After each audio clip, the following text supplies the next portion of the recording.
नमस्कार, मैं शालिनी और आप देख रहे हैं इन्फो इम्पैक्ट, आम जनों की आवाज। आइए बढ़ते हैं आज की बड़ी खबरों की ओर।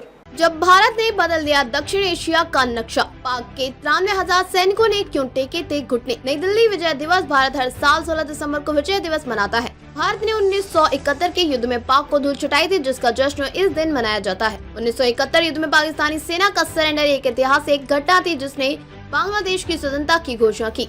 यह सरेंडर 16 दिसंबर 1971 को ढाका में हुआ था, जब पाकिस्तानी सेना के कमांडर लेफ्टिनेंट जनरल के नियाजी ने भारतीय सेना के commander lieutenant general Jagjit Singh और बांग्लादेश की अस्थायी सरकार के प्रतिनिधि के सामने आत्मसमर्पण किया। पाक सेना ने किया सबसे बड़ा आत्मसमर्पण।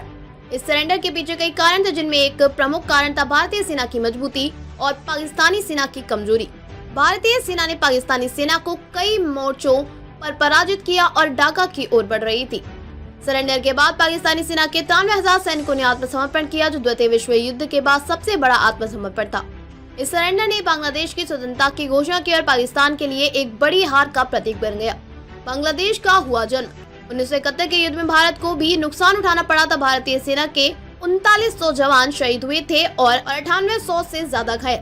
हालांकि इन सैनिकों का बलिदान बर्बाद नहीं हुआ और आखिरकार पाक सेना ने आत्मसमर्पण किया और नए देश बांग्लादेश का जन्म हुआ। भारत ने जैसे ही पूर्वी पाकिस्तान के आजाद होने की घोषणा की, दक्षिण एशिया का नक्शा ही बदल गया। Commander lieutenant general Jagjit Singh ने पाकिस्तानी सेना के कमांडर लेफ्टिनेंट जनरल के नियाजी की सेना का आत्मसमर्पण करा दिया।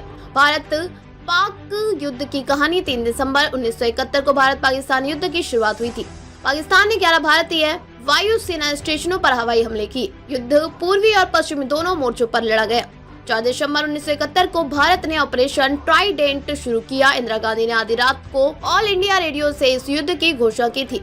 16 दिसंबर 1971 को 13 दिनों के बाद युद्ध समाप्त हुआ। 16 दिसंबर 1971 को ही पाकिस्तान की सेना ने भारत के सामने आत्मसमर्पण किया। इस युद्ध के बाद बांग्लादेश का जन्म हुआ। खबरों में अब तक के लिए बस इतना ही। फिर होगी आपसे मुलाकात, तब तक के लिए नमस्कार और देखते रहिए इन्फो इम्पैक्ट, आम जनों की आवाज। ऐसे ही लेटेस्ट अपडेट पाने के लिए हमारे चैनल को सब्सक्राइब करें और तुरंत नोटिफिकेशन पाने के लिए बेल आइकन प्रेस करना ना भूलें। यदि आप हमें फेसबुक या इंस्टाग्राम के माध्यम से देख रहे हैं तो हमारे पेज को फॉलो जरूर करें। धन्यवाद।